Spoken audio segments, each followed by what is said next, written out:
Hey there, listener. Welcome to the Deep Share Podcast. I'm your host, Andy Rouse, and for the last couple of decades, I've slowly been opening my eyes to a very different world than the one I grew up hearing about. And the more conversations I have with interesting people, the more mystifying this world becomes. So without further ado, let's get deep. We've got science to celebrate! Demons bliss out! After what, baby? Come on! There is rebellion in the wind. It will crush. Everything I've said is true. It's real. Dinosaur fossils? God put those here to test our faith. A damn lie. I saw them with my own eye. Did IQs just drop sharply while I was away? We did illusions, man! None of it is true! I'm not insane. This is mass madness, you maniacs! In God's name, you people are the real thing! We are the illusion!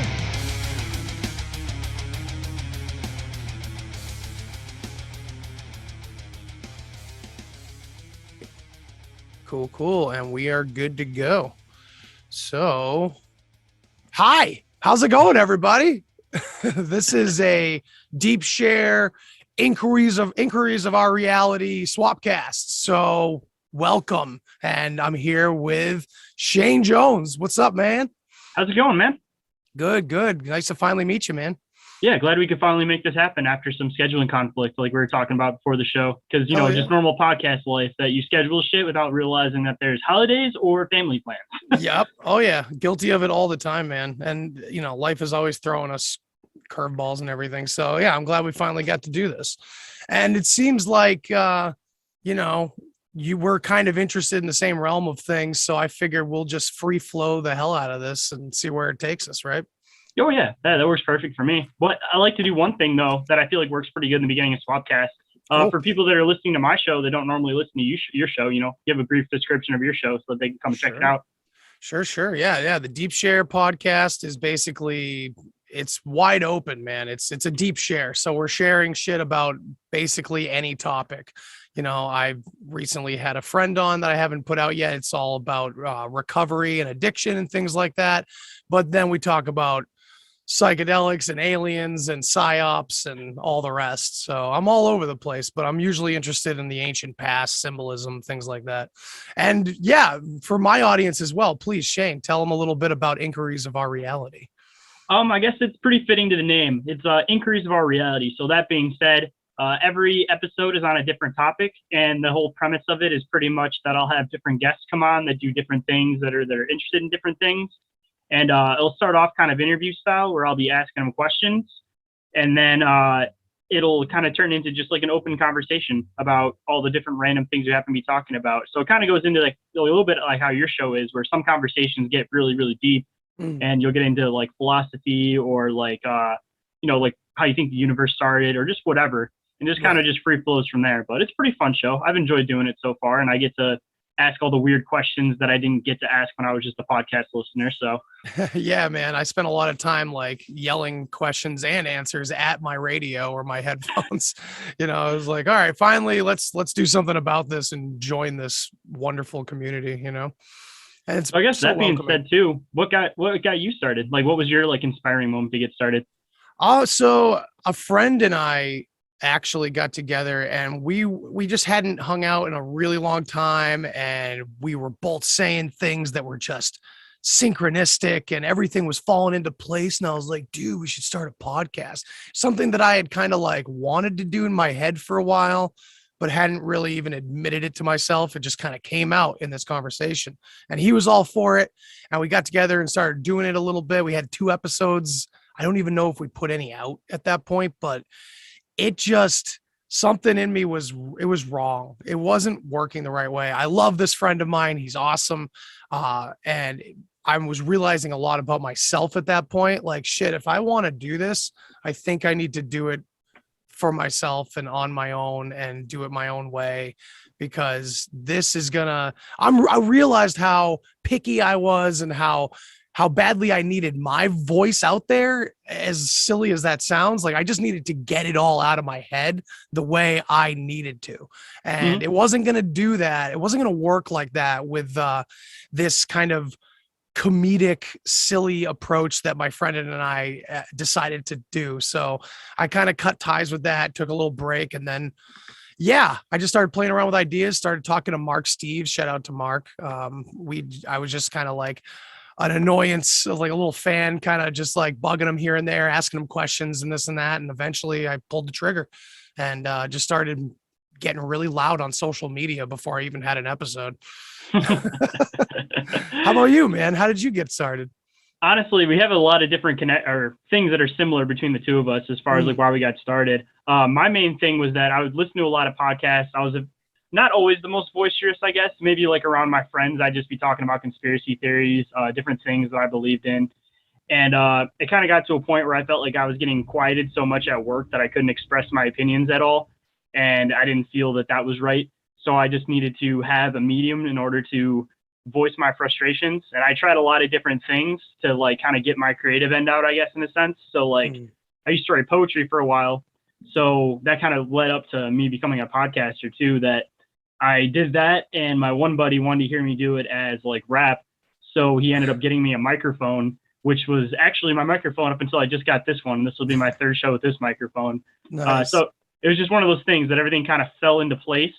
Because I had the right stuff to do it at the right time. Like I took my girlfriend's old laptop that she doesn't use, and that's what I'm using now.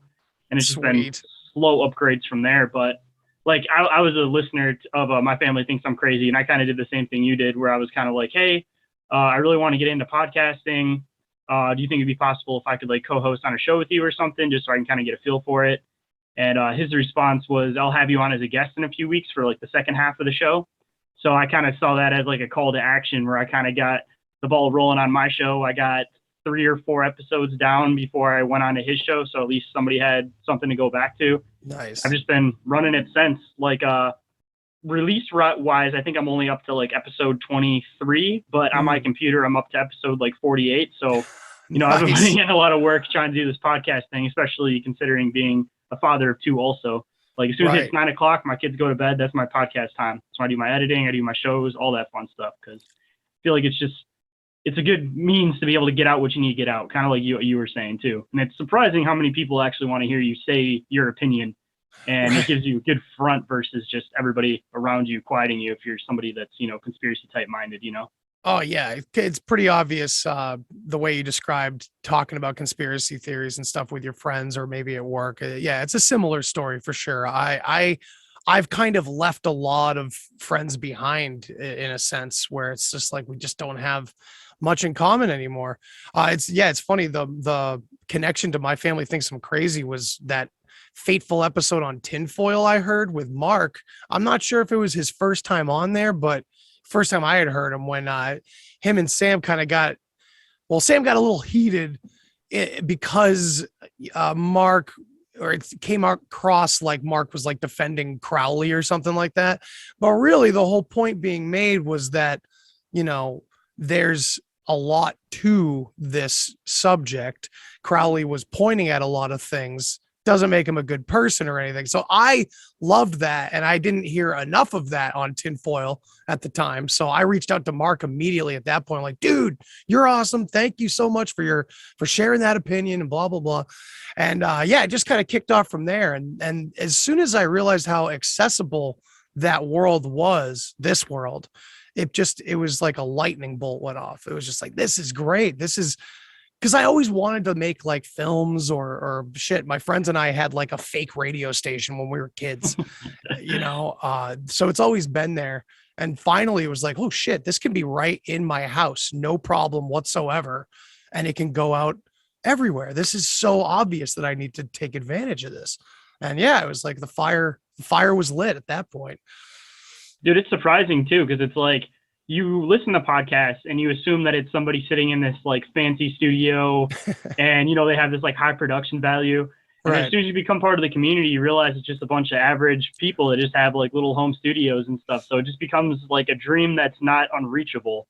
Yeah. And then once you become part of the community too, it's one of those things that like, if you become established in the community in your own, in a sense that, you know, you just enjoy the things that you experience and the people you get to talk to, it doesn't become like something you have to do in a sense. It's more like you would feel weird if you weren't doing it, because then you wouldn't have this connection to all of these people that are like-minded. So like once you get into it, it's like you don't want to get back out just because you finally feel like you found a group of people that actually understand your method of thinking versus just everybody else looking at you like you're crazy, you know? Yeah, man, it's unbelievable. It's such a motivational factor of this where like, yeah, I can be super lazy. I have, demons in me that want me to do nothing and put things off till the last minute, all that kind of bad behavior. And I still do it in podcasting, but at the same time, it's like, yeah, any sort of like negative feeling like, well, this isn't fulfilling or oh, it's taking up a lot of personal time, or any of those things take a back seat when you consider what we're really a part of here and what all the listeners can and are a part of. It's like, it doesn't matter what we're really talking about. We don't have to have some massive coverage on some specific topic or conspiracy or political move or whatever it is. It could be people talking about building birdhouses.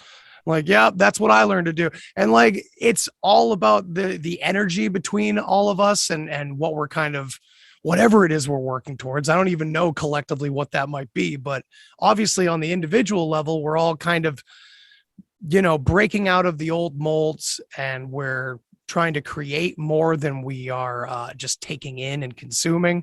And I think that right there really helps. And the more you're in it, the more people are in it, the more you're motivated by it. It's just it's a snowball effect kind of. I mean, considering how big podcasting is getting to, I think it's one of those things that people are tired of, just like the Hollywood construct of entertainment, where it's like people just want that more natural, real, like they feel like they're sitting in a conversation listening to a podcast, or they're just watching somebody, like you're saying, build a birdhouse. Like they're tired of that big production value of everything, where it's just so commercialized that it's like not even entertaining anymore. They just want that real shit. And that's kind of, I feel like our community is pushing towards like freedom of speech and like unleashing just truths that need to be talked about. But just podcasting as a whole is just kind of making a whole forefront for, a whole new version of entertainment. And just creators in general, we'll extend that to YouTube and all that kind of stuff too. It's like a new front of entertainment where it's just not all about money and who's the biggest name or whatever. It's just more personal tie to it too. Yeah, and the entertainment side of it too, like audio drama is huge. Again, quote unquote. I mean, that's been a thing for like 10, 15 years now, and it never really went away. But of course, before television, it was the bee's knees, and now audio drama seems to be gaining more and more and more popularity. So much so that unfortunately there's a lot of garbage corporation stuff going on where like it's not only are there Hollywood actors kind of suddenly sneaking into the fold and becoming a part of that community, but so many ads and this and that. It's a different world. I listen to a lot of fiction, and I watch it become more and more corporatized over time. And it's like, well, we need to corner that shit too. We need to corner all of it. Like CGI is possible in our basements too. Like we have the opportunity as a small growing community to really, like you said, kind of take back all of it, like the entertainment side of it all together, I think. Whereas like, maybe we will eventually be able to get some decent sized budgets together for something crazy on one medium or another. But to me, it's more about the voices being heard. And like, when you look at Hollywood and the degradation of quality, where I don't know how there was quality before when it, kind of seems like it's always been a psyop. It's always been run. It's always been controlled, but there's an obvious like art form to movie making that is slowly degrading in my opinion. And so it's like, if we can kind of rekindle that shit in many different areas of entertainment, I think we're the ones to do it. All of us, maybe not part of me and you specifically, but just the whole community, and what we inspire. True. I was going to say, I feel like part of it too, as far as like the Hollywood aspect goes, is that they try to make everything for everyone. And there's not really anything that's really like that without just kind of washing it out and kind of pulling away from the message. Where when you have things like for like podcasting or YouTube and all that, it's like you have specific content for specific types of people. So if people enjoy that it's something that has their views, all of the things they enjoy, rather than it just being something that's just all around for everybody. Right. Because then you get in trouble with, well, I don't want to say get in trouble, but then you have like the whole virtue signaling aspect where it's like, all right, we're going to do this movie, but we have to have a gay couple. We have to have a transsexual person in it. We have to have this. We have to have that.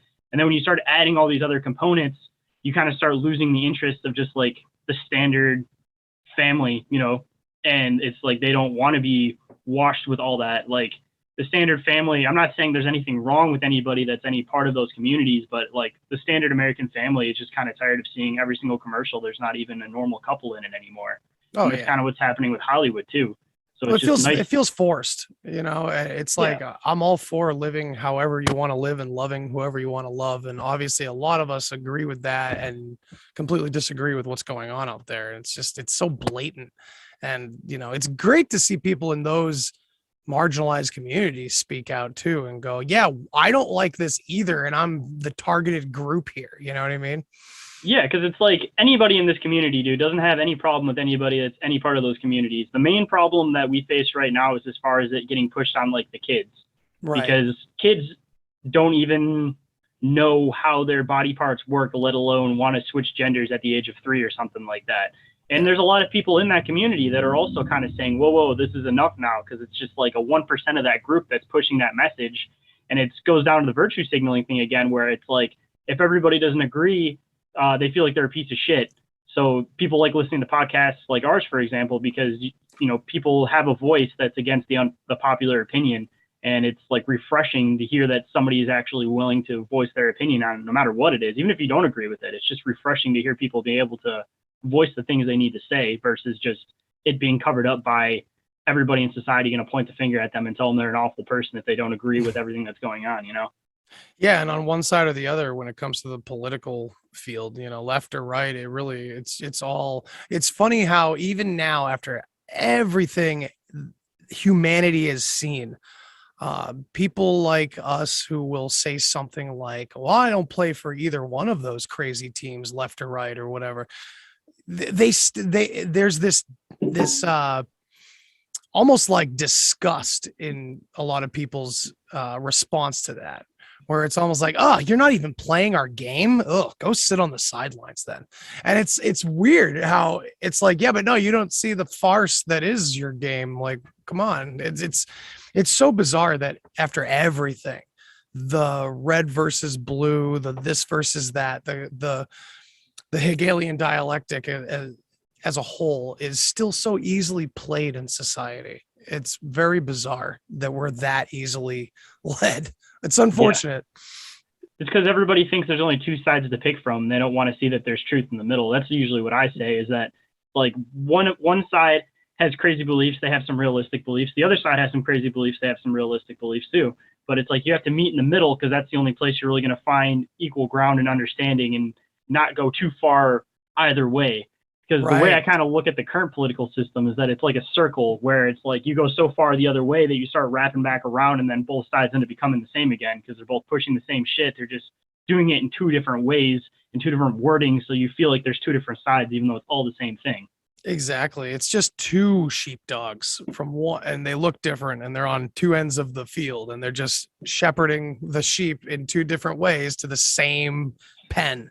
You know, it's sad how obvious it is and how they still can get away with it. But I think it's just a sign that as a society, as a whole, as a humanity itself, we're not there yet. You know, there's not enough people that are, and it's not about being awake or asleep. Those are pretty extreme terms, because I think it's a gradient. We're all waking up, you know, forever while we're here. But it's more of a honesty with themselves. And when you think about that, you can tie that to psychological abuses throughout life and different traumas that people have experienced. And I often wonder, and I wonder what you think. Do you think we will ever come to this point where everyone is quote unquote awake or quote unquote aware of what's going on or whatever, or at least in that state of mind where they're ready to open up and question it? Because to me, it seems like everyone's on a different timeline in a sense. So will that ever be complete across the planet? What do you think? I think that it's kind of one of those things where it's like now is probably a time where there's more people that, for lack of a better word, are awake more so than ever. But like you were saying, it's like everybody has different life experiences. Everybody interprets things differently. Everybody has a different perspective. So I think it's never going to be one of those things where everybody's on the same page because there's just way too many people in the world for that to be a possibility. Right. But the hope is that at least like the percentage will be higher of people that are aware of things versus not aware of things, where it'll kind of, I don't know, not want to say overpower, but for lack of a better word, overpower the side that isn't awake to things, where maybe not in like a forced way, because I'm not one of those people that thinks you should force your opinion on somebody that isn't curious of it, but maybe they'll start waking up to things once there's enough people that are out there and talking about everything. And after COVID, I feel like it's one of those things where at least I'm just off the top of my head from a guess, hopefully like at least 90% of people have at least questioned one thing with the COVID narrative, because at least that's like a start to the window to starting to realize that there's a lot more going on than what people realize. Right. And as soon as you start digging into that, like I thought I dug into stuff. And then once I got into this community, it was like a whole other level of digging into stuff. So it's just like there's layers of it, kind of like you were saying too, where if you can at least scratch the surface and start entertaining the ideas, then that's a win in my book, because then at least people will be open to hearing the concept and at least take the information for what it is, and they can form their own opinion based on it. Yeah, it's less about getting the group that's gung-ho about the JFK assassination to agree with the interdimensional alien group of people. You know, it's not necessarily about having everybody come to a bottleneck and maybe finding one answer to everything altogether. I think it's more like we got to find what that common ground is, what that's called, what's a good word for it, you know. Awake is of course the typical one, you know, but it's like I feel like that kind of got stolen by wokeism though. Of course, like, I feel like there's like a whole, we've been kind of using red pill, but I feel like there needs to be a better term than that, because even red pill is just kind of like too far out there of a sounding concept for just like the average person that's trying to understand things, you know. And it's also a very Hegelian dialectic, honestly. You get the blue pill, red pill, and it's like, well, I wonder what could this red pill be used for to quote unquote their benefit, you know. Like what if this idea that, you know, we're all waking up at different times and we all come to our own conclusions about these things, you know, we're both awake, but we probably have different views on specific conspiracy theories. You know what I mean? So it's like, maybe they're hoping that the cognitive dissonance will just be so immense that there will be no great formation of these awake people. It'll just be scattered chaos. And that's just as good if we're trying to bring down the Western world. You know what I mean? That does make sense too, because I feel like there's a lot of stuff thrown out in the conspiracy community that'll cause, I don't want to say infighting, but just like people that are arguing amongst the group, when it's like, all right, just look at the broader picture. Like I always use this one as an example, like flat Earth versus globe. Took it out of my mouth, man. That NASA's the one that's lying. So rather than arguing with each other, why don't you guys both start going after NASA? Bingo. That's movement towards dude. That's exactly my thoughts, man. It's like, I don't trust NASA at all, but as above, so below. A lot of my psychedelic experiences, a lot of these concepts kind of are thrown in the face of flat Earth, and it's like, I don't know about all that, you know, especially the trusting our five senses over everything else. It's like, well, one trip on mushrooms told me not to do that ever again. So what are we really talking about here, you know? But it's a great example. With you. Hell yeah, we can. I would love to. But back to that cognitive dissonance thing. It's like, the flat Earth versus round Earth, like that is not what's important whatsoever. If the conclusion can be the same, that they're hiding our power from us, or that's the theme in both scenarios, then throw out the shape for now. Let's not worry about that until we're running the rockets. We can get up there. We can do that, and everybody else is in jail or something, you know? Yeah, see, like I'm down for entertaining theories on both sides, but it's like, stop fighting about it and like start going after the actual enemy here. Like, honestly. And even just like another one, like Tartaria, for example, like you got one side that fully believes in it and one side that fully doesn't. So rather than fighting about that, why doesn't the one side that believes in it find more facts to prove it? And then the other side, rather than arguing with them about it, they can dig into the other ancient history that they feel is not even ancient, I guess that's not even that long ago, but the other history they feel is being hidden, and then join together again as a group to expose hidden history rather than just fighting about this one specific topic in hidden history. Yeah, it's difficult because I mean, I think, and I can include myself in this, that when you dig into these different theories about the ancient past or just the past in general, each different perspective, each different conspiracy, if you will, can really take the plot for a ride in a very different direction. And I think that's an angle that's important to discuss, because it's like, you know, if like, for instance, Millennial Kingdom, for those who aren't familiar, that is a rabbit hole on its own that should be, you should check out Godcast. Emmanuel does a great series on the Millennial Kingdom of Christ. And it's all about America being kind of the Garden of Eden and Atlantis and all of these things. It's very different from a lot of other alternative history theories. And it seems to me like a lot of these different ones have a certain amount of weight to them that can keep anybody that's open-minded or even grounded, you know, paying attention to each of these, going, well, how the hell do all of these make at least a little bit of sense? But they can't all exist simultaneously. It's crazy. It makes me wonder too, if there's certain things that have just been thrown out, just as like a test to see what you can and can't create or destroy from their being on the internet. Like, I haven't done too much into Tartaria, but like, I'd love to see people have like solid written down old books that are dated about certain things, because I feel like there's a lot of stuff that people use that are photos off the internet, different maps off the internet. So again, it could just be another like thing where it's like, rather than having the truth community actually speak out and be able to actually get their message across and do something big, they're creating just little things that everybody starts chasing around, and they could be completely altering the internet. Like, they alter definitions to words constantly. Right. If you look up old definitions and you can't find them, it could be the same thing with Tartaria. It could just be an all around government internet ploy just to see what they can and can't create.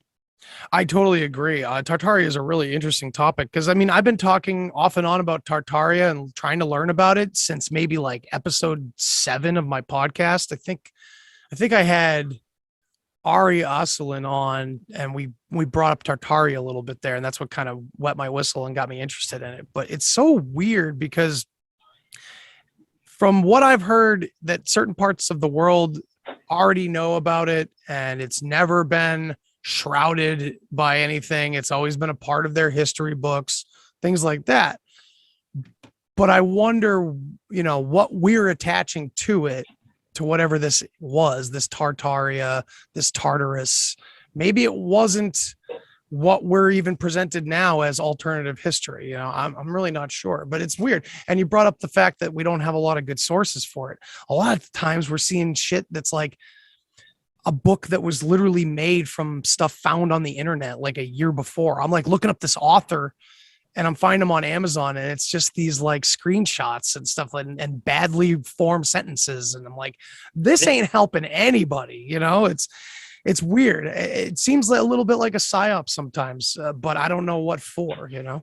Like I said, it could just be to throw off the community, because rather than everybody teaming up and, you know, speaking the message and making it so the world can change, because people start seeing through all the bullshit, we're just too busy chasing these rabbit holes that don't lead to anywhere, but they seem like endless rabbit holes because they can just keep throwing out another little piece every couple months, and then it starts a whole new thing where everybody's talking about that again. So it's kind of pulling the attention away from the big picture and bringing it back into this other picture that they're trying to, because I mean, honestly, dude, our community, if they're looking out for any group of people, I feel like we'd be the ones, because Absolutely. We're like the new age pirate radio in a sense. They talk to us so much more than they talk to the general public, in my opinion. It's symbolism, messaging, all that. It's a lot of it's for us who are paying too much attention.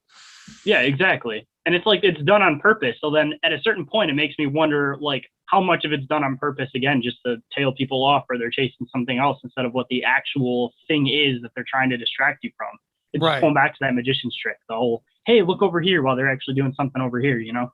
Yeah, and it gets into like human psychology. Like, you got to look at these people and try to put yourself in human situations. You know, forget the reptilian thing, hold off on that, and just see if you can kind of like diagnose behaviors and go, okay, well, if they're covering this up, giving us this, and this. Well, this over here is really creative. Are we sure that we're making this up just as a psyop?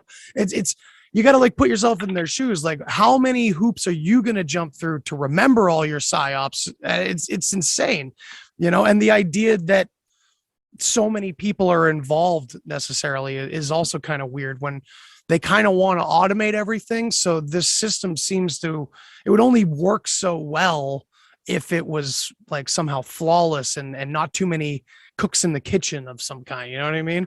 It's weird. But I mean, it might be like one of those organizations though, where it's like, not everybody has every piece of the puzzle. Like the very, very top has pieces of the puzzle. And all these politicians that we're looking at, like they could be like the real enemy. They might only be a very, very small cog in a bigger system. Right. Kind of like how the whole like Freemason Lodge works, from how I've been explained to it, is that it's like anybody can join, everybody's base level. They basically don't understand shit. And as you rise through the ranks and you get to the top, it's like there's like 4 people on top that have all the knowledge and everybody else just has little pieces of the knowledge.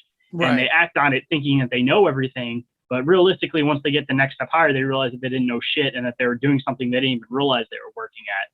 So it's like, I feel like the cogs are being played way more intricately than people are even expecting that they are. Let's get real weird. Let's get psychedelic, because in a lot of ways, you described that perfectly, by the way. Like that is how masonry is set up. And it's interesting to note that reality seems to be as well. Mm-hmm. Where we're always spiraling back around to old ideas. If we're paying attention, if we are an initiate of reality where we are paying attention, right? Mm-hmm. We're always circling back around and seeing things from new perspectives and going, oh man, I was an asshole. I should have shut my mouth because I didn't know what I was talking about. It's always that next level that makes you see the clearer picture from where you were before. And I'm not sure if they exploit this in Freemasonry, but just off the top of my head, it kind of feels like there's such an important lesson in that. And I talk about fractals a lot. I talk about, sacred geometry and how it's kind of the structure of our whole reality. And that is the fractal. It's us spiraling back around and, from a larger, broader perspective, Mm-hmm. Yeah, no, I definitely agree with that too. I've always had this fascination with spirals because I feel like they definitely like describe the way things work. Where even just like life in general, where it started off where it was like a slow pace, so it was like the outside of the circle, and now we're starting to spiral towards the inside as time seems like it's speeding up. And then you can kind of connect like spirals as going into like, I guess, interdimensional type concepts where, maybe time is moving faster. And that's why everything seems like it's moving faster. It's not just like how you imagine it, but it's also just that everything else is speeding up. So that's also could be like with all these weird agendas that are happening, like COVID and then all the other things that have come after. It's like, again, even that's spiraling and progressing faster and continuing. Yeah. And we're just connecting dots because, again, we see the repeating patterns. Like I always like to mention that on my show that people look at conspiracy theorists like we're trying to like guess the future, but it's not like that. We're just looking at old patterns and putting them up against things that are happening currently and just connecting dots off of past events. Yeah, oddly enough, just the way detectives do it, just the way any human being does anything that they're interested in looking into and learning more about. Like we're doing such normal work here. It's not necessarily anything crazy. It's just going, oh, look, that keeps happening. I bet it's going to happen again. Oh shit, it did. It ain't magic. But it's interesting that you mentioned this time speeding up, because my wife and I keep bringing that up because it seems that more and more examples keep happening, or memories that, man, that felt forever ago, or man, that was like 5 seconds ago. And that was actually something that I came up on from Psychedelics also. I just wanted to throw that in there. Hell yeah. Oh yeah. And my God, we can definitely go into I've had some weird time experiences with psychedelics for sure.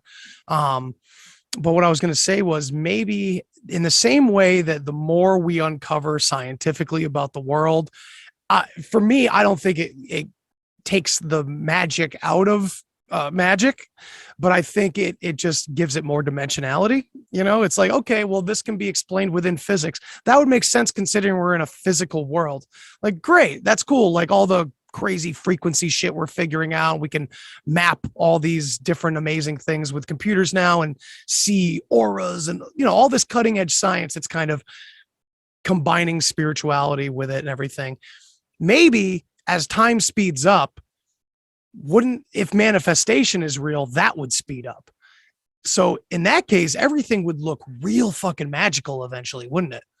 I mean, it's still kind of getting like that, honestly. Right. Like, even just like in my normal everyday life, like I just started my podcast like 3 months ago now. Boom. And it's just like the progress has just been crazy fast compared to what I feel like most other things have happened with in life. And just same with just all the different current events happening. It's just like one after the other directly. And it's just like this, everything feels like it's going faster. And kind of like you were saying too, as far as like memories and stuff like that go, it just seems like the past is so distant now and almost like it didn't happen. And just, I almost feel like it's one of those things where as everything spirals and goes faster, maybe it's a continuous thing that has happened through humanity since the beginning of time, where we talk about all these great cataclysms that happen. Maybe it was something that, we started off slow, everything was kind of going good, then we started figuring things out, so it started speeding up because humans just have that natural draw to just want to keep learning and learning and learning. And then we get to a point where it's almost like the singularity point where it's like everything and everything's already happened. And then at that point, it's like civilization has to restart again in order for there to be a need for civilization, because the need for civilization is to be able to explore, because if we already know everything, like there's no purpose to it. Dude. So it could be completely intentional that maybe like events happen or people purposely will restart things because it needs to get restarted, because there's no point to life if you don't have things to explore as far as being human goes. Yeah, man. I often say that, like, if one of us conspiracy theorists finally gets to the guy in charge, we're going to end up going, oh, shit. So it has to be this way. Damn. Because it's like, it kind of feels that way, where it's just like we're in this perpetual motion moving towards something that is inevitable. And maybe that's why we can never figure out what the secret societies are really talking about, because this thing that they're talking about is like, you can't give up the ghost. If you tell people, it ruins everything. I mean, and it's funny too that the UFO community, the talking heads in the government that supposedly know more than we do all the time, they're always saying shit like that. Like, oh, if humanity knew, it's weirder than you guys can ever imagine. Stop thinking about UFOs and little green men. It's so much weirder. It would shatter your minds. Blah, blah. Like those are the talking points usually. So to me, it's like, yeah, we're not dealing with aliens. We're dealing with like our own reflection, like God consciousness. Like as the singularity is coming closer, as this thing is getting closer, it does seem to be more present, time speeding up. This presence of aliens or whatever it is, it's kind of like it's the sacred other. And this would be a great lead in to the psychedelics, because that sacred other I've come in contact with many times, different forms, different, feelings, but it all seems to be very final, very unquestionable. And it's like, as soon as you get close to it, as soon as you understand what's going on, for me, it was like a trick. It was like this entity or essence was just like, nope, you don't get to remember that. And other times it was like, oh, you're not supposed to be here. You ruined the surprise. You opened all your Christmas presents before Christmas Day, or, that's what it felt like. So in a way, maybe on the physical plane, as above, so below, as, so below, whatever, maybe it echoes out like that. Maybe that's why we go through resets in some way. Like if we know everything, there's utter endless despair or something. Well, that made me think of a theory. And then I have another theory that I've been thinking about that I want to share with you too. Nice. So the whole VR thing, and they're kind of pushing like going into like the metaverse idea. So like if everybody became aware of things, what if there was theoretically multiple points in time where we were advanced enough to create something like that? So then we could be a simulation inside a simulation inside a simulation, where once we get to that point where everything gets to that singularity point, their way of restarting it is to basically put everybody inside this universe that's inside of another universe. Oh, interesting. And then that connects into my other one, that my other theory that I've been thinking about too, that I want to share with you. So when people have near-death experiences, there are a good handful of people that talk about how they're in a void, but they still feel conscious, right? Right. So going back to the beginning of like the Bible, for example, and a lot of different biblical books, they say that there was a void and that things were created from that. So this is just an idea I've been entertaining, but like, what if this person that we perceive as God may have just been just a normal person inside of another universe?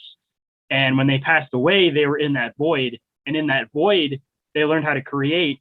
So they created this other reality that's inside of that. And then just off of that, you could kind of possibly connect multiverses with like the Bible, that maybe we're in a multiverse inside a multiverse. And every single time somebody passes away and they figure out how to create inside of that void, that could be another universe. And that could be what people perceive as heaven, is the ability to create a universe all on your own. And then that's where the infinite possibilities of different multiverses come from, is that after a time somebody dies, they have a possibility of creating their own multiverse. That's intense, dude. That's beautiful. And it mimics nature, it life feeds on life. It's all everlasting here.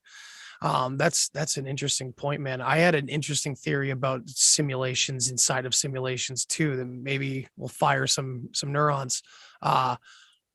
Think about these light beings that always seem to come to all the ancient cultures. Now, of course, if I go down Bach Saga, that's all humans. It's all human history. And I'm okay with most of that. But I do think there's a way in which the elites like to twist things with history, turning into mythology, but also mixed with that inner experience of what real God is and all that.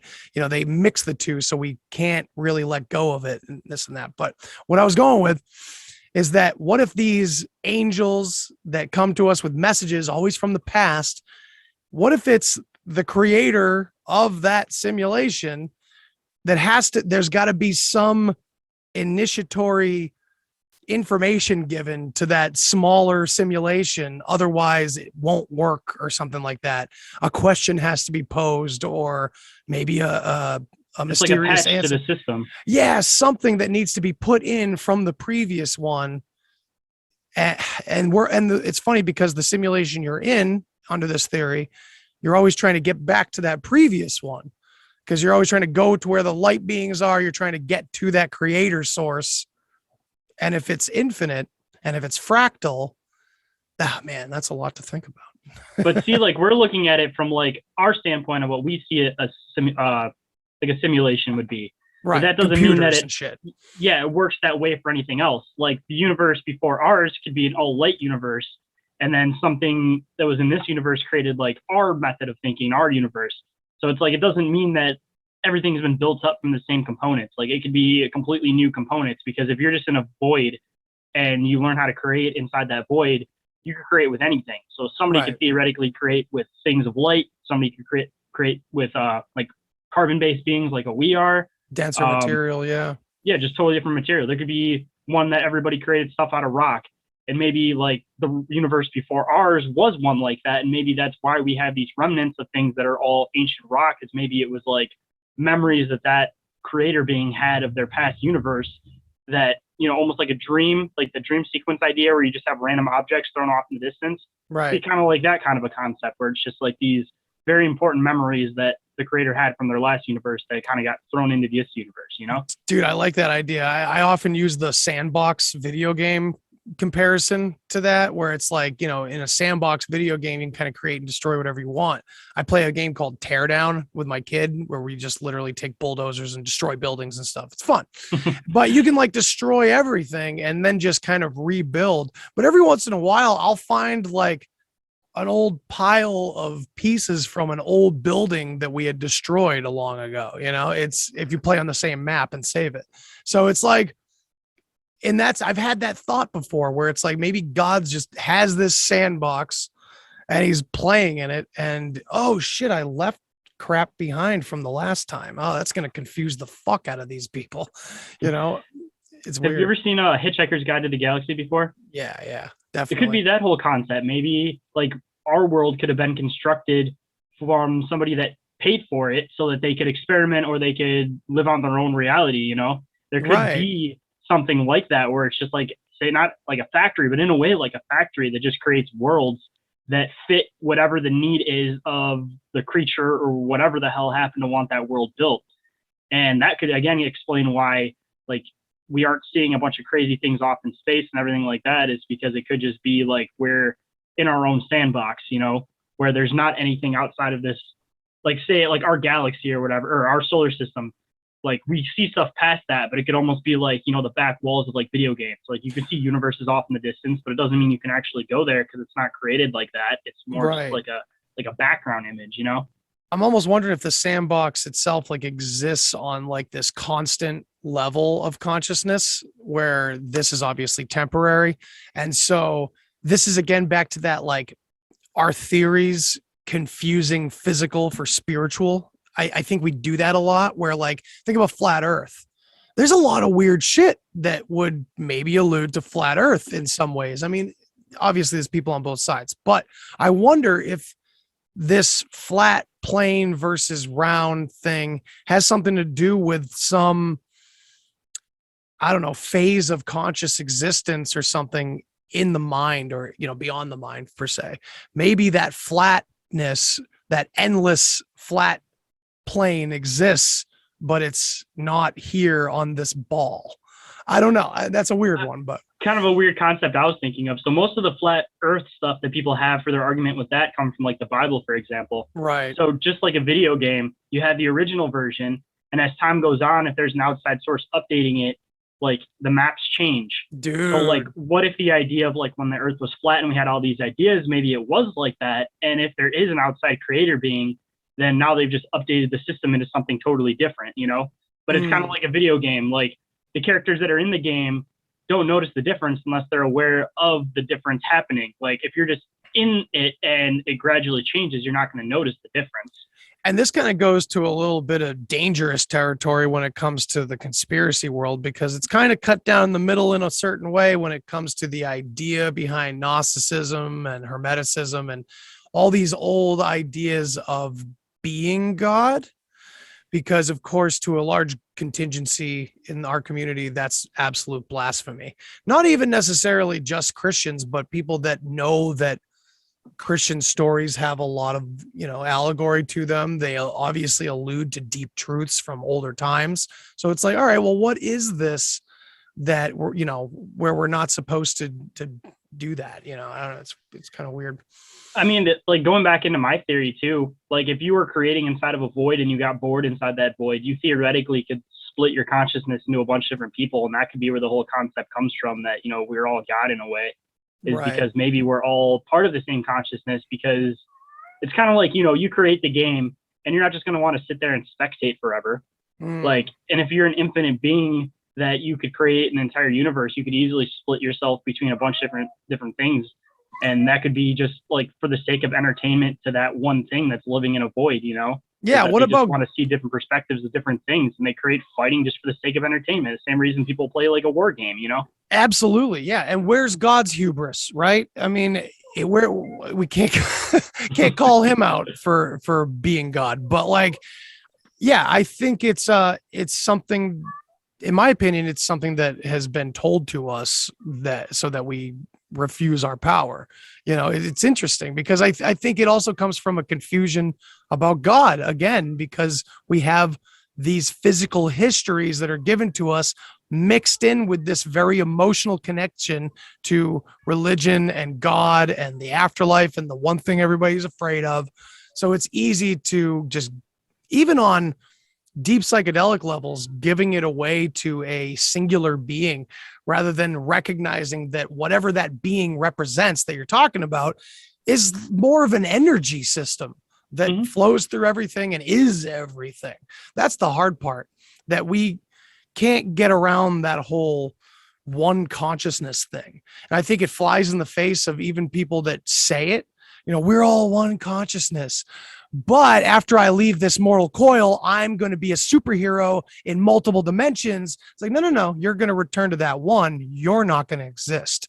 The person telling this psychedelic story or this the near-death experience is a little, I don't know. But, you know, all these stories of this higher self, I think it's all, I think it's like an urban legend. I think we're all describing some truth, but we're all using our own subjective experience to get there, and it ain't going to work that way.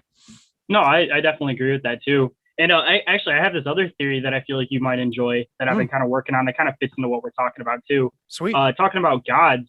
Like, okay, so if we make AI, that would mean that like AI would perceive us as gods. So like just throwing Anunnaki into the mix, like if Anunnaki created us, that means that we'd be viewing Anunnaki as God.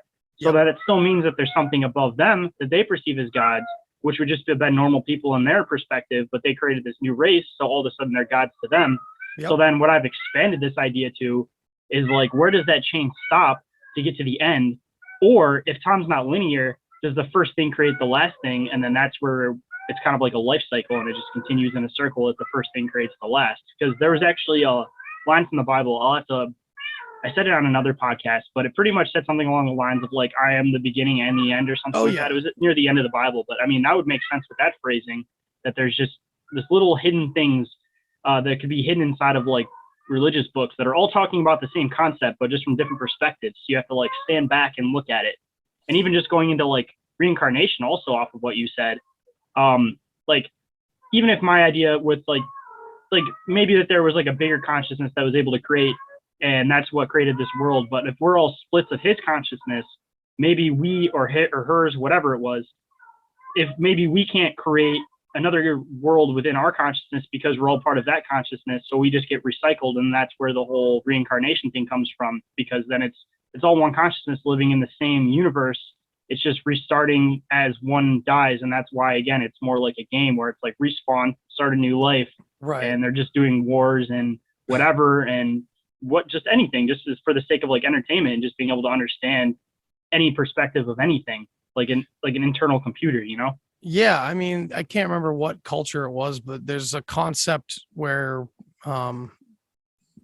it's proposed that reality could just be a small child or a baby playing with different colored balls, because each color feels different, gives a different reaction. And like, so you just take that and put it to kind of what you're saying. It's more like take the baby out of the equation, keep the childlike wonder, and consider God is like one of us in one of these ecstatic experiences where he doesn't know how he got here. He doesn't know why he's here or what he's doing here, but it's happening, and he doesn't know why or how it's happening, but he's able to be a part of it, or he is it. It folds in on itself. But again, that's kind of like a return to the one. And we're talking about this idea of like simulations within simulations. We can also kind of talk about it as like division, like in the Egyptian Book of the Dead, how it basically shows the universe as like a mathematical expansion. It's like, I am one. Now I see myself as two. Now I am four. And it multiplies outward. But if we're keeping with this one consciousness beyond the veil idea, it's more of a division, less of a multiplication, right? It's more like this one thing is dividing itself outward. So if we were to create multiple simulations and just say like the next one is this computer one that we understand and that we would create, it's almost like reality itself is that big fractal picture where there's many, many, many copies of itself happening over and over again with small deviations on every scale. And the goal is to breathe out with all these different levels and then breathe back in and come back to ourself, I guess. That kind of goes into the Big Bang Theory too, that everything the big crunch possibly expands to come back. Possibly, yeah. And of course we would lump these scientists in with the narrative, the elite idea is that, oh no, everything's just expanding forever and ever. Everything's speeding up as it gets further away. Eventually no lights will reach one another and everything will fade into darkness. And they even have this, like, I mean, do yourself a favor if you're stoned sometime, great YouTube video of a time lapse, CGI time lapse of what's going to happen, you know, into darkness of the entire universe, cosmic darkness. And it's depressing. And I think it's kind of silly, honestly. I really do. But I mean, that's just my take from my psychedelic experiences that kind of led me to think, yes, I think it would crunch eventually. I think it would breathe back in a way. But man, I don't know. I mean, going into the whole psychedelic concept too, maybe like if like you're looking at like VR, for example, and there would be a VR that would like know where things are in the room, right? It would do like a scan of the room to kind of get an idea of where everything's at to make sure you don't run into things, for example. Yeah. So like, what if that's already happened and we're in some type of simulation? And when you take like psychedelics, maybe you start seeing like what the world is actually mapped on outside of that. And that's why there's been such a push for like DMT, which is like one of the least harmful drugs, to be like one of the top scheduled drugs, is because they know that that's like a direct wire way to just like see outside of this organic simulation that we're in and see directly what's on the outside of it. And that's why, like you were saying earlier, when you have these experiences and they're like, hey, why are you here? You're not supposed to see this yet. Like, stop looking behind the curtain. Yeah, like, yeah. You're supposed to be back there. It felt like that a lot, but it also felt like there was a lot of remembrance. It was like my first big trip decades ago was like the most beautiful experience ever, because I felt like a very old man looking back on a lifetime of memories that I had forgotten about. But yeah, like it almost feels like something that you knew at one point, even when you've only done it the first time. It just seems so familiar. Yes, everything feels like it's right outside your peripheral and you just weren't looking at it all along. Like a lot of times I compare it to very like traditional psychedelic artwork that you see. It's very fractal, even if it's not literal fractals like mathematics. It's, every image that's painted, there's multiple layers. You can kind of connect that with like the imagery behind auras, how it's like echoes of the person's head in some ways. What I saw was that every normal piece of reality that I was used to was just much more amazing than I ever gave it credit for. It was like I had seen 10% of it. Like reality itself was only, I had, my eye slits open barely or something. So it never felt like I left. It never felt like somewhere else.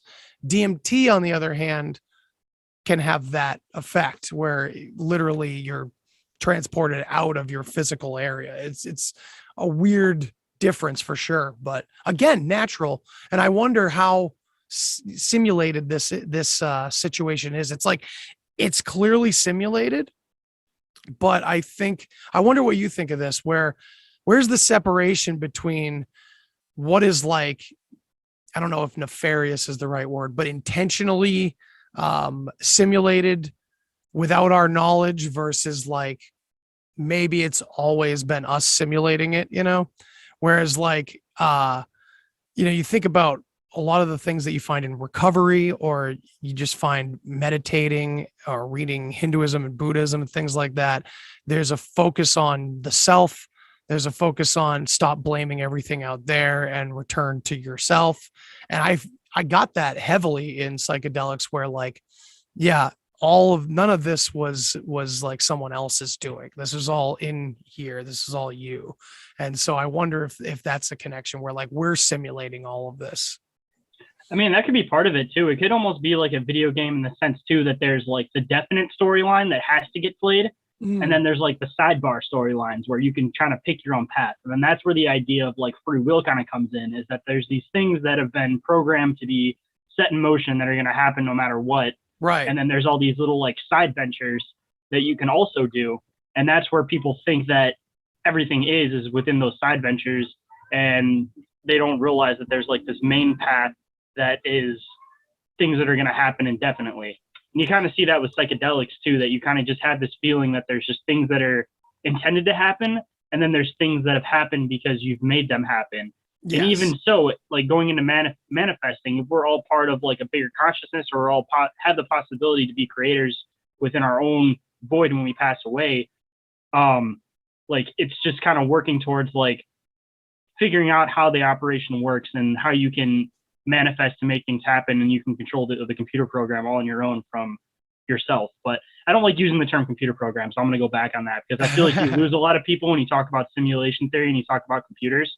I try to talk about it from like a more organic build up, so it's just more probable to me in that sense, that it's not like technology like how we understand it. It's some type of like organic build, like the whole magic rock kind of concept going into like Stonehenge, for example, and shit. It's just stuff that's, I'm sure that there's a good way of describing it, but from our perspective on how we understand things, like that doesn't make sense to us, because we're looking at everything from a technology, electronic type standpoint. You know? Yeah, that's always my thing where you listen to like Kurzweil or any of these people pushing, that kind of idea where it's like, we must be in a giant computer.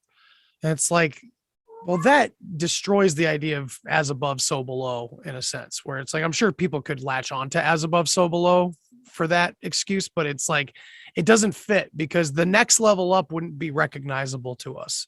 It would be completely unfathomable, which is what you're kind of getting at, this organic situation. It's more like, it's closer to spirituality than anything else. It's not like technology at all, but don't we often mimic what's going on cognitively with the brain, consciousness, spirit, God into the world? Like every one of our tasks, like we're just a reflection of what's happening internally anyway. So it's all like, if they create a simulation coming up, then yeah, maybe there's nefariousness involved in the here and there, but that main storyline you're talking about is that this it's is needed for the storyline. Yes, yeah, you have to have bad things in order to have good things happen. Otherwise, everything's just going to be neutral. So it's again part of the storyline that you have to have bad in order for there to be a fight. And then it goes back into that, like, if there's no fight and everything's neutral, like there's no purpose to life. Like life needs a reason to progress, Yeah, gaining knowledge is a fight. It's a battle. It's the ultimate hero's journey, in my opinion. Like looking at Joseph Campbell's stuff where the hero's journey is that consciousness discovering itself, It's a battle for sure. And that could be what it is. Maybe like there was like a being that was trying to understand consciousness. So maybe like this was its own version of trying to understand consciousness, was to be able to split itself up and try to understand consciousness from a million different perspectives all at once. Yeah. Like kind of an out there trippy concept, but like, I'm sure that if there's a bigger power of the universe and they're a thing, they're probably still wondering the same questions of like, how did I get here? Why am I here?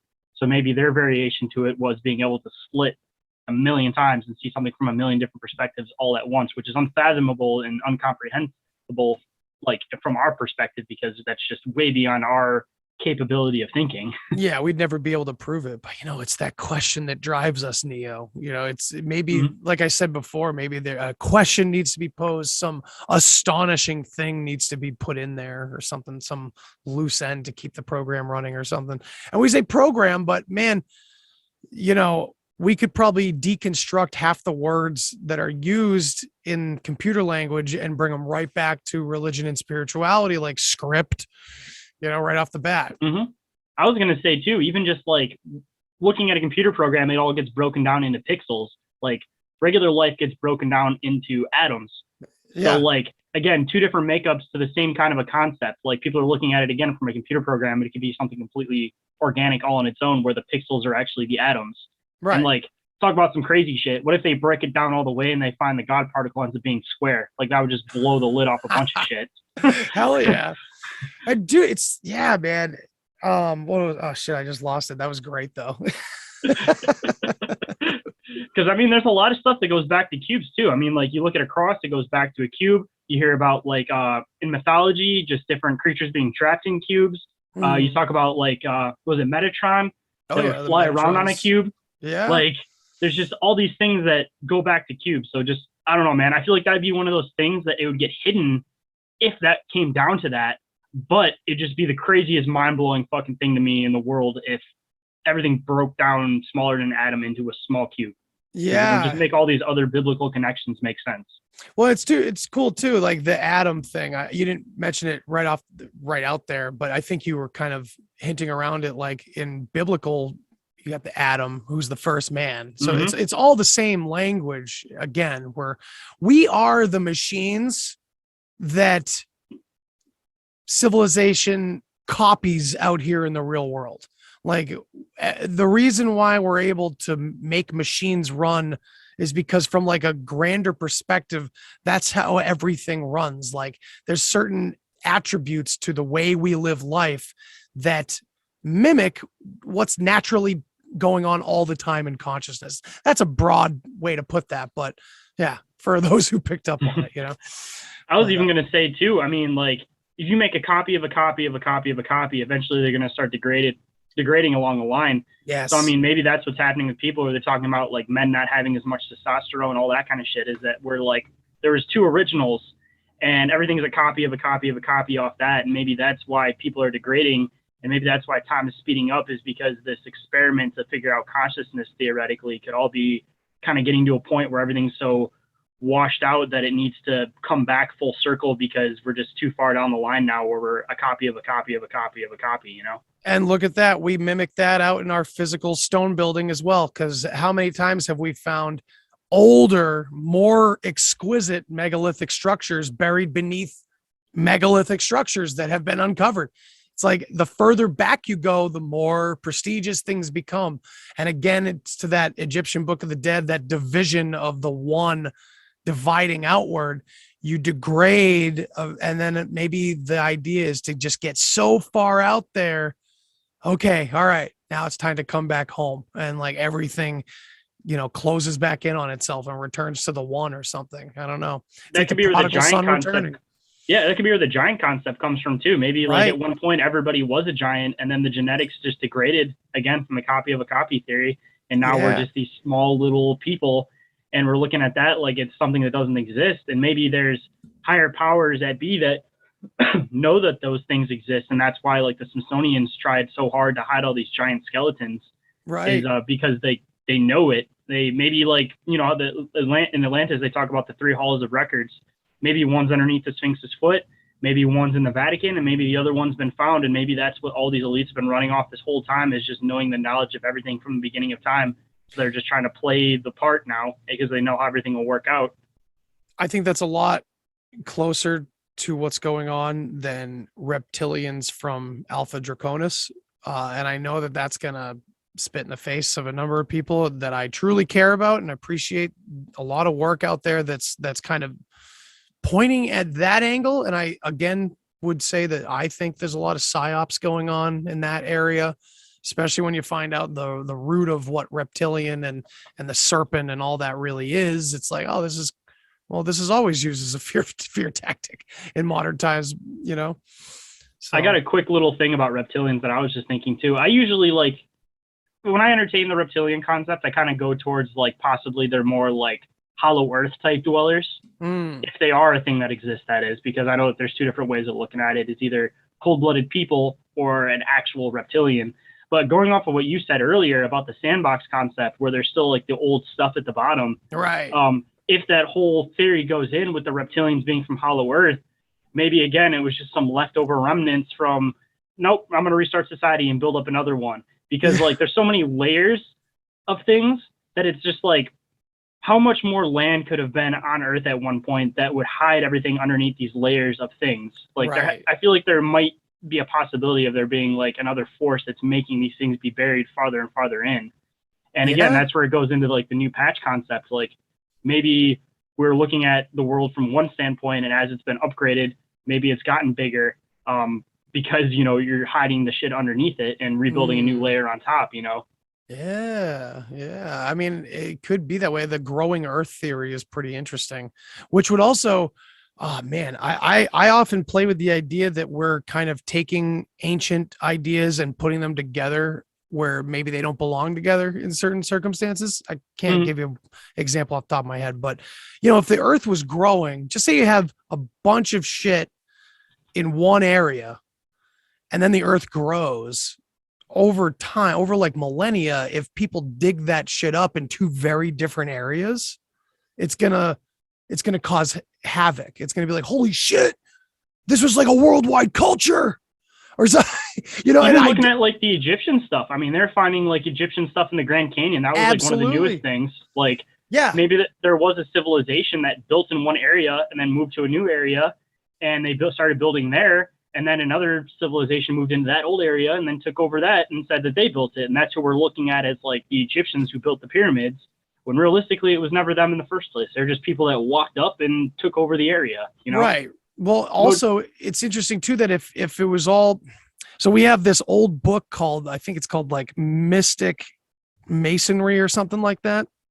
And there's a part of the book, they talk about Tartaria in it, but they also talk about, and it's an old book from the turn of the 20th century.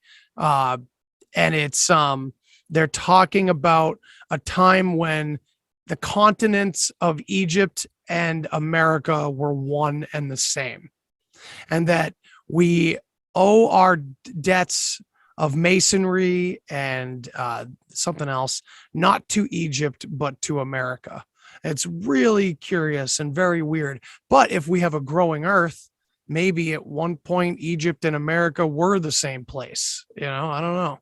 I mean, it's a possibility. I mean, even like going into the whole theory about just everything being connected, maybe at one point, like when land masses were forming, maybe they were formed from like volcanoes, for example, and they weren't solid land masses that were formed to the actual like planet, I guess you could say itself. It was more like floating on water kind of a concept with just kind of pillars holding it up. And then maybe something huge hit it, and that's what formed the Grand Canyon, and everything split apart. And then within that area that was hit, when it was livable again, people started living within the caves and all those different areas, you know? Yeah. Or maybe again, it was all just like life was all in one area, and then everybody started branching out as everybody had started viewing things differently, had different conflicts. So they all started off with the same culture and then spread into their own cultures. And maybe like the Egyptian culture stuff is so far back that could have been one of the original cultures. And that's why you find little remnants of it throughout the world. And as things progressed, like maybe that's way farther in time than we ever imagined that it was. And everything built off of that from there. And that could be like the original people and the original life is all this like Egyptian stuff that, again, we're looking at like the Egyptians, like they may have been the ones that did it, but it could have been, again, a totally different group of people, and they just adapted to the culture, or they're part of that culture that split and kind of developed their own culture, or they kept their culture reasonably the same from the first culture and just kind of followed through with it. And everybody kind of formed their own areas, you know? You're speaking my language. The other one I always like to entertain too is that like the whole desert around where the pyramids are could be fucking full of different cities, all this kind of stuff, all buried underneath the sand. That could have been like the cradle of life at one point, you know? Absolutely. Yeah. I mean, this reminds me of a lot of Bach Saga stuff, and I'm not sure how familiar or unfamiliar you are, but I bought the book. It's sitting on my shelf. That's I gotta finish the book that I'm currently reading, and then now it's actually probably my next one on my list because I hear so many people talk about it. I want to get on that conversation. Hell yeah, man. We'd love to have you join it. But yeah, this echoes. Oh, go ahead. I was going to say, I've had it explained to me briefly from Dan Anaki from Rising from the Ashes. Yeah, from Rising from the Ashes. That's so, right. Like, I have a brief description. So if you talked about it, I'd have an idea, but I still got to like read it for myself though. And everybody be sure to check out the Deep Chill only on Patreon through either Dan's or my Patreon. We dive real deep into, we're kind of using Bach Saga as a foundation and just barreling through a lot of interesting reads and kind of going, well, that's interesting that they do this, and Bach Saga talks about that too, and it's completely unrelated. You know, that we're trying to find more and more things like that, because what you're talking about right now, that we may have come from one place is what the Bach Saga basically suggests, and we're talking about degradation.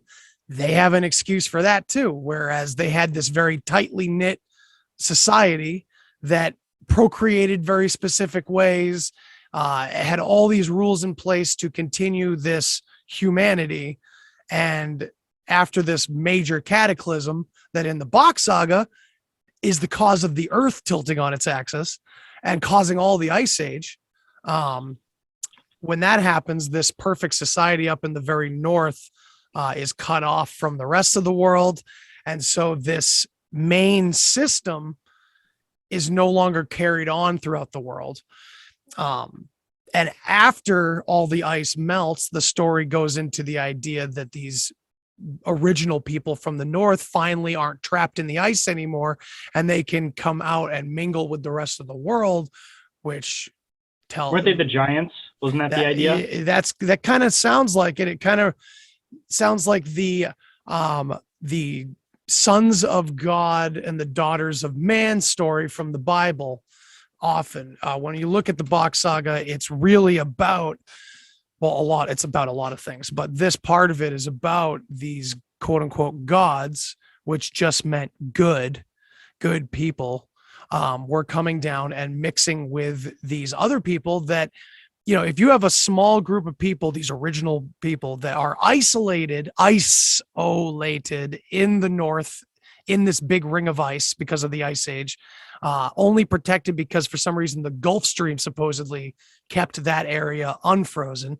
So if they progress for thousands and thousands and whatever many years the ice age lasts as a society up there, they would advance while the rest of the northern hemisphere was suffering and pretty much just decimated. wandering around and having to restart society in a sense, you know? So if these quote unquote gods came out of the north when the flood happens, when all the ice melts, then they would absolutely be gods. That makes sense. And if they mix with people that they were unfamiliar with for tens of thousands of years, then who knows what anomalies might come out of that, but also the degradation of that system originally. That fits in with the Box Saga, or not Box Saga, with the Book of Enoch, I feel like, too. Oh, yeah. Because if everybody was restarting things and they didn't understand things because they were just trying to live, that's where it kind of goes into the concept of, like, you know, the fallen angel, not fallen angels at the time yet, but the ones that were teaching people how to make things out of, like, stone, or out of metals that were buried in the earth, and how to make weapons and how to, like, kill and just stuff like that. Maybe, like, they're looking at those people like that was them. And they're also looking at them like they were the giants because, correct me if I'm wrong, there was this whole thing with the Box Saga about, like, people eating their own semen, and that's how, like, they were creating, like, giants, essentially. But again, yeah, that could obviously be looked at as very blasphemous from, like, a religious standpoint. Oh, absolutely. So they were looking at that as, like, you know, like, making an enemy out of them in a sense because they didn't understand their customs or where they were coming from. And then they tried to use, like, the flood happening, which however it happened, I'm not sure, there's a bunch of different theories about it, as like, oh, that was God trying to kill those people, when realistically it was just something that just happened to ironically happen at the same time, maybe because the ice was starting to unthaw, and that's why they were able to come down, but that's also why a lot of water also came with them. And yeah, they just use it as an excuse of, like, God hates these people, so that's why the great floods happen. And it absolutely connects into this whole biblical thing.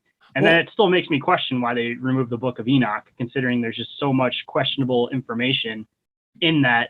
And it seems so prevalent. And it talks about, like, Enoch being able to become Metatron.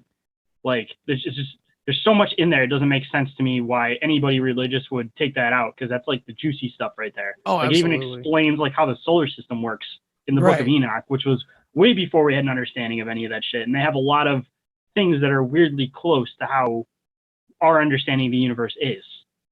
And, you know, when you talk about Box Saga, it's history. If it's real, then it's so old that all of our ancient societies that we talk about were using the symbolism, probably very skewed, morphed versions of the original systems in the culture, but they didn't understand any of it. Like, when we look at, like you mentioned earlier, that maybe there's a group of people that kind of knows how it all went down. And I think that's where the nefariousness is. They're not necessarily creating or doing anything, but there might be a group that's aware of how it all went down. So that's a great advantage to have. But it might be that villain story too, where they just, like, they feel like people shouldn't know that, because if they know everything, then people are going to go a little bit crazy. So maybe they view themselves as being, like, the good guy. I didn't mean to cut you off. No worries. No, that fits too. And it kind of ties into this idea of, like, the tree of knowledge, at least on the side of history that would say that the serpent is evil and knowledge is bad. You know, when you learn everything, love's not a part of that. You know, experience, sure, but, like, knowledge, when you're pursuing knowledge, you can learn everything about the past, you can learn everything about the world, you can learn all these things. But if you're not enjoying your time, so I wonder if that's kind of part of it, where it's like, maybe the reason why you can look at the tree of knowledge and taking the fruit and becoming, quote unquote, like God, is that it's one hell of a burden that you didn't know you had to deal with. You know what I mean? But back to what we were saying before with the saga and everything. I think a lot of times we put blame, and we think these groups are nefarious in certain ways when it comes to, like, symbols and stuff. And it's like, well, they don't even understand those symbols that they were using thousands of years ago. They gave their own meanings, or it was like a game of telephone away from the original meanings of everything.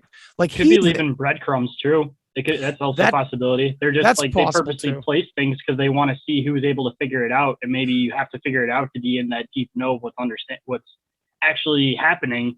But I feel like when you get there, then you understand concepts that sound so crazy to normal people that you're looked at like you're completely fucking crazy, and you could be dead ass on point with everything, you know? Yeah, the secret societies, like at their core, could be just desperately waiting for more friends to go, I know, right? Because like no one else gets it, and you have to go through all these ridiculous pathways to really get there. Because you have to, again, fold back in on everything you believed previously over and over and over again. It's you even unreal. see it in the conspiracy community. Like I was saying, there's like different layers to the conspiracy community. Like you think you're a conspiracy theorist, and then you start listening to podcasts, and you're like, whoa, this is a whole other method I wasn't even thinking of.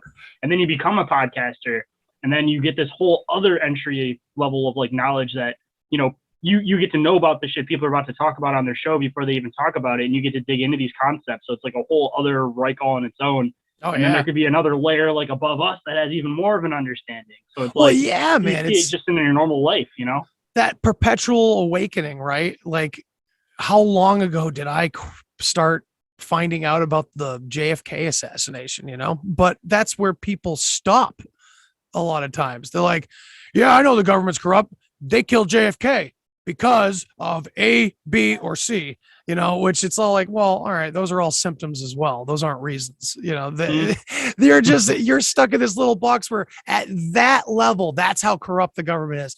They're all after money, right? That's a conspiracy level that exists. Of course, that's kind of like a minor league one where we all kind of move past that. Yeah, it's about power. Like with money comes power. So the main idea that they're going for isn't money; it's the power that comes with it. And money is just a small aspect of that. And people look at it as it's just the money, but they're going for the power, and it just happens to be that money's part of it. And then I think even if you can get real esoteric, and we can, and like the psychedelic aspects of reality and what these secret societies might really know about our experience here, I think even the power thing might be a psyop, or it might be an illusion, or it could be a compartmentalization for those that are seeking it. You know, they're right over the ones seeking the money. You know, it's all compartmentalized to give incentive for the personality and what that personality needs, right? And above all of it, who knows? That's the question mark, because we really don't know, you know? There's actually somebody sitting at the top that's somebody that everybody looks up to, and everybody else is just like a push away. So if they're like following the government or following this and following that, when it's actually like the Dalai Lama, for example, like knows everything about the universe, and it's actually like the main one playing all the parts or something, you know? Yeah, who knows where the rabbit trail leads? I feel wonder. like the top guy would be somebody that everybody likes, because that's how they would have to play that shit off. You know, they'd have to blend in with society. They're not just going to be some secret closed off guy in a room, like watching monitors. They're going to be somebody that's mending with everybody. And that's why they progress things, because they see the world as it is and what they have a main point of what they're trying to do. You know, like, I feel like there's a tip top somewhere, and it has to be somebody that everybody knows, because it wouldn't make sense any other way. But it's somebody that everybody looks at like they're the best, that they would never look at them in a negative way. Yeah, like I look at Hollywood and all the weird dark shit that goes on, confirmed and not confirmed, that all of it. And it's like, are they really doing this for fame and money? And it's not that I've experienced fame or money, so I know from what I hear, it's extremely intoxicating. It can completely change people, but I don't know. It does feel more than that. And if they're given some sort of false, weird, creepy hope about like gods and Moloch and this and that, it doesn't make any sense to me for people to happily be a part of something evil if they know something. You know what I mean? It feels like they would all have to be part of something that, is secretly beneficial or something in some way to everybody. I don't know. They see themselves as the good guys. Even if we're looking at them like the bad guys, they're like, no, I'm doing this for your own good, kind of a concept. Or again, it could just be one of those things where maybe they have such an understanding of the universe that there's no sin. So they just do whatever the fuck they want. And they realize that there's not necessarily a good or a bad. It's like what we view as good and bad is what society views as good and bad.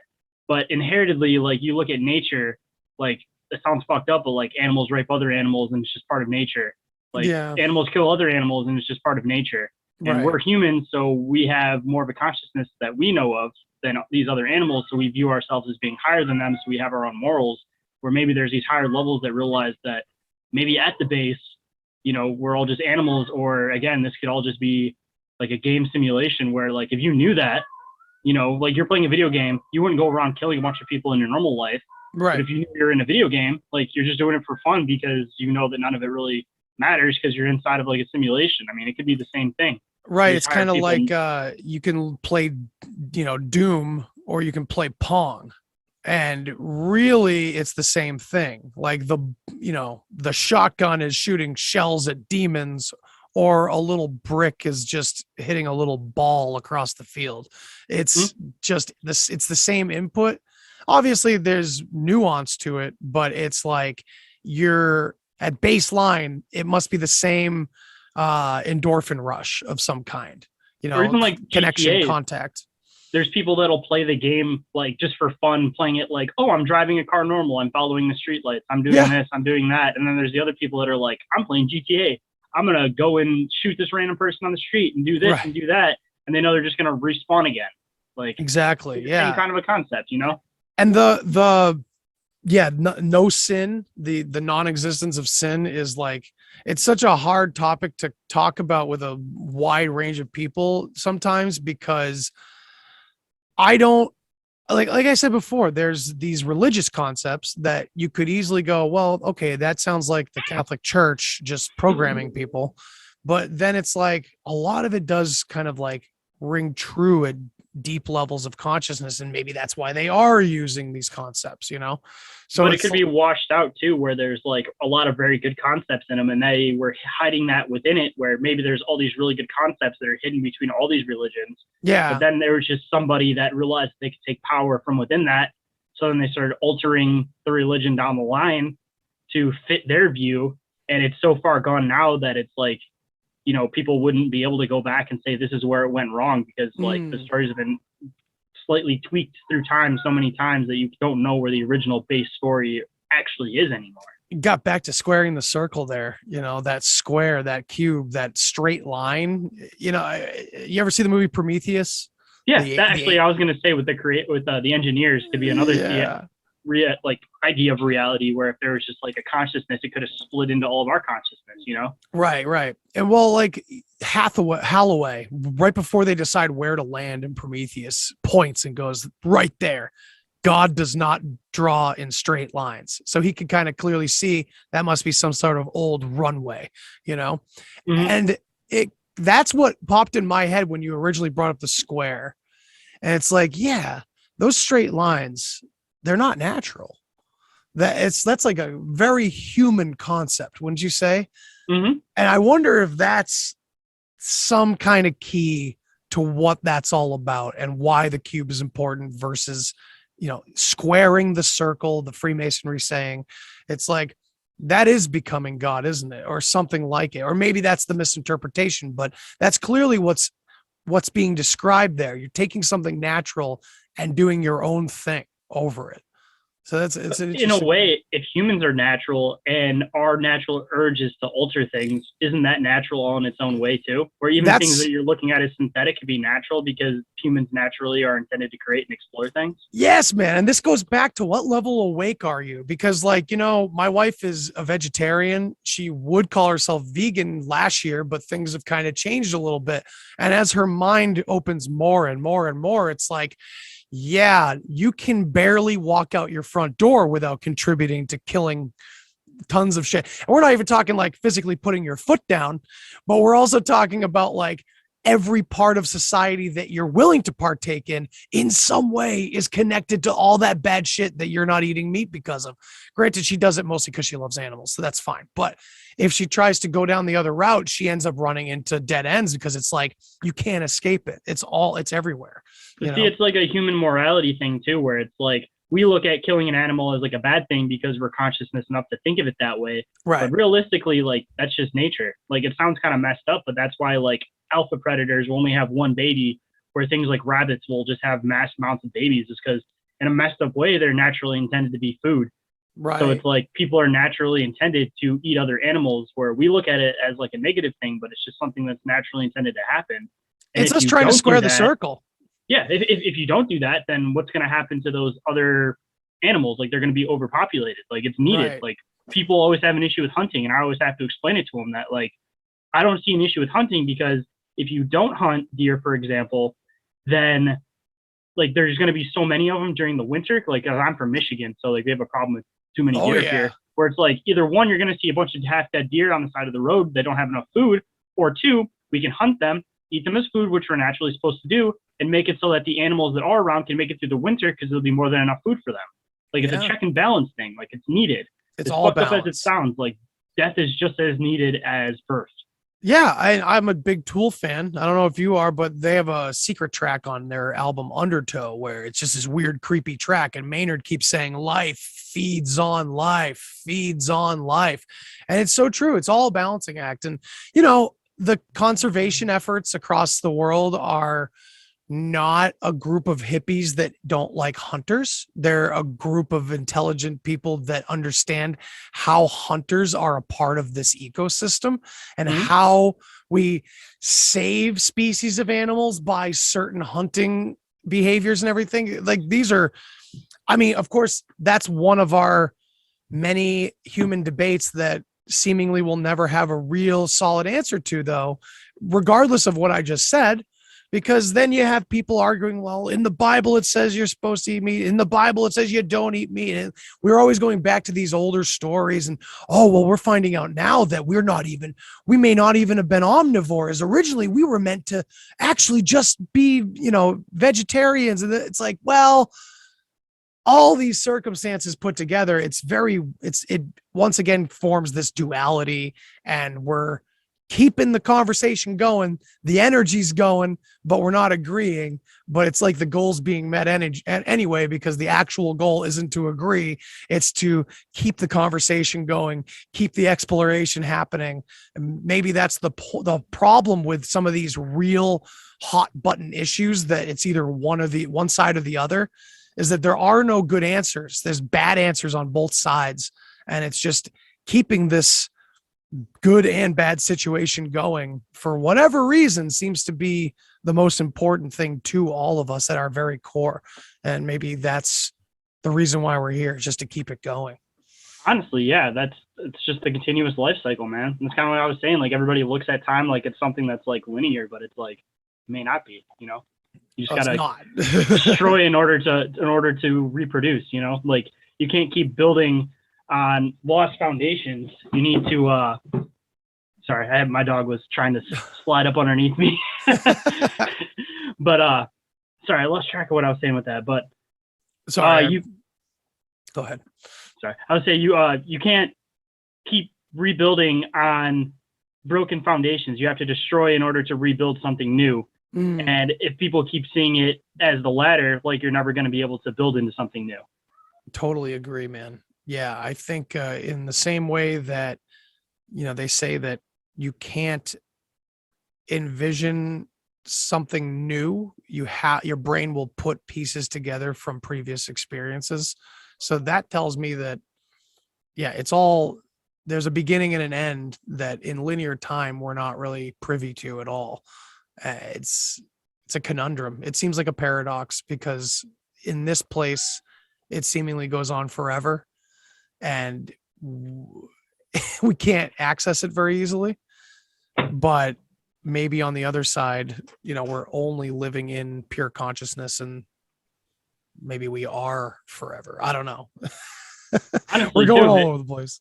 Yeah, but hey, man, that's like kind of fits the concept of your show too, the deep share. They just get into this weird, crazy, deep conversation that all just started from just a simple little idea that we got into some crazy, deep concepts that normally you wouldn't get to think about. It's like brain exercise, you know? It's the best way to get to know somebody, you know? Exactly. We'll do more episodes in the future, and they'll be even better somehow, you know?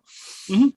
See, now that we got like a feel for each other and the ideas that both of us like to share, I definitely think that we have a lot of awesome content to do in the future, man. Absolutely, man. This has been really great. I'm glad that we got to connect finally. I'm glad everybody got to hear this wonderful conversation.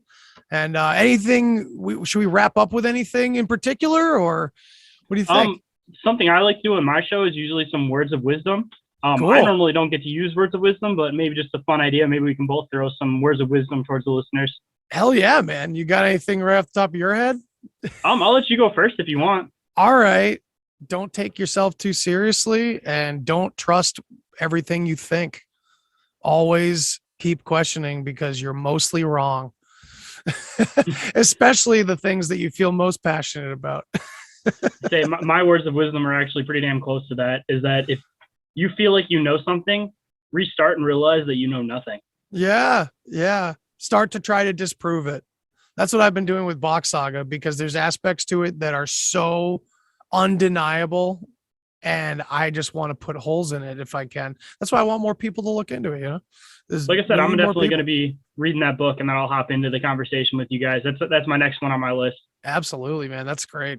All right. So for anybody listening that didn't catch it in the beginning, Shayn, please tell everybody where they can find you. Inquiries of Our Reality. I'm across all standard podcasting streams. So, Apple iTunes, whatever the fuck it's called, Apple Podcasts. That's it. And Spotify, Amazon, all the fun ones, Podcast Addict, all the random ones. If you want to check out anything else, find my links.